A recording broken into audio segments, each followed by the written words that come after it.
మొత్తానికి మనము ట్రయల్ రన్గా వేసిన వేరుశనగ ఇంటర్ క్రాప్గా జస్ట్ 2 మామిడి రోలు మధ్యలో వేసామండి. అది హార్వెస్టింగ్ టైం వచ్చేసింది. మనకు ఆల్రెడీ ఇక్కడ మనకు కూరగాయలు కావాల్సినవి బెండ కానివ్వండి, వంకాయ కానివ్వండి, టమాటా, కాకర అన్నీ పెంచుకుంటున్నాము. సో ఇవాళ హార్వెస్టింగ్ టైం అనే లోపల సమ్మర్ టైం కాబట్టి పిల్లలు కూడా జాయిన్ అయ్యారు. సో మొత్తానికి ఫైనల్గా వాళ్ళు తెలుసుకున్నారు వేరుశనగ అనేది ఎక్కడి నుంచి వస్తుంది, ఎలా పండుతుంది అనేది. బాగా కష్టపడి తీసింది మా పాప. అలా మా పాప అలా స్టార్ట్ చేయగానే మావాడు జాయిన్ అయిపోయాడు. పాపను తీసాడు, కానీ మనవాడు పెరిగిన చెట్టుకి తక్కువ కాయలు వచ్చాయని కాస్త ఫీల్ అయ్యాడు. ఇక్కడ మీరు చూసి అనుకోవచ్చు మనకు మీరు కాయలు తక్కువ ఉన్నాయి చెట్లకని. ఒకటి గుర్తుపెట్టుకోవాల్సింది ఏంటంటే ఆదాయం వచ్చినంత మాత్రం అది లాభం కాదు.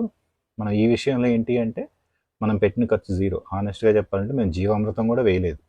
ఆల్రెడీ మనకున్న పొట్టేలు వెల్లులు ప్లస్ ఆవుల దగ్గర వచ్చిన పేడ మాత్రమే వీటికి వేసాము.